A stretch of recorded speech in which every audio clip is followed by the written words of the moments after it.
I have to say my favorite aspect of Sam to portray and to sort of explore is his intelligence. And that sounds awkward, but I've sort of played a string of characters that's been, you know, nice guy, sort of sweet boy down the street, and playing a character that's very analytical and very intelligent has been real fun to try and pretend like I'm smart and have people think I'm smart. So that's probably my favorite part of playing Sam. Comparing Supernatural to my other projects is strange, and the first thing that sticks out in my head is the workload. And you know, when I was on Gilmore Girls or when I did House of Wax or whatever, I'd work hard for a couple days. Like I'd work hard on Monday, Tuesday, Wednesday, and then I'd have Thursday off, or Thursday and Friday off.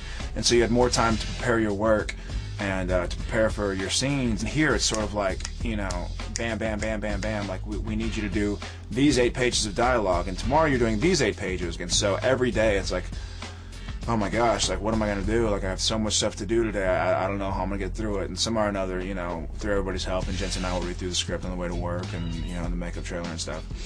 For him to get makeup, I don't really get makeup. Jensen gets makeup, he loves it. We did an episode called Dead in the Water where we jumped into Bunsen Lake, and in between shots I remember sort of treading water, and I was in my wetsuit, and I was looking around, and the sky was bright blue and gorgeous, and I was in this lake in the middle of this green forest and gorgeous trees, and seeing, you know, 100 people running around setting up lights and setting up cameras. And I remember sort of like sitting there treading water, and it was almost an out-of-body experience, and I just remember thinking like, wow, this is amazing that I'm 24, or then I was 23 years old, and I have this opportunity to sort of do this, and you know, we're all going for the same goal, and it's just a really kind of good, warming, cheesy feeling.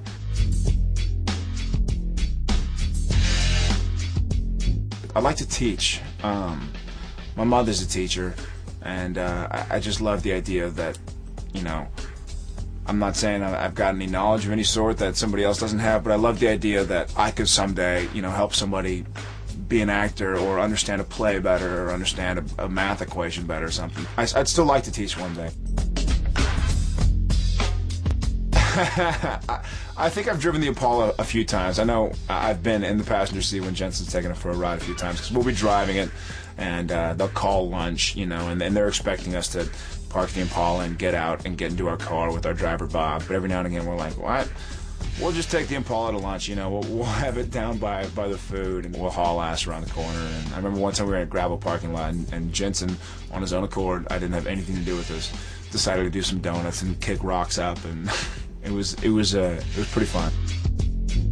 The one thing that I haven't done so far on the show that I really like to do would be to see what Sam is really capable of, as far as, you know, you get to see Dean be the hero and be the strapping and be the ass kicker in both guns blazing. And I know Sam is sort of the bleeding heart, and Sam's sort of the one that would rather just solve things verbally and through whatever way he can, as opposed to actually getting into a physical altercation. But I'd love to see what Sam's capable of, and really see him go born supremacy on some dudes. So I hope to get to do that pretty soon.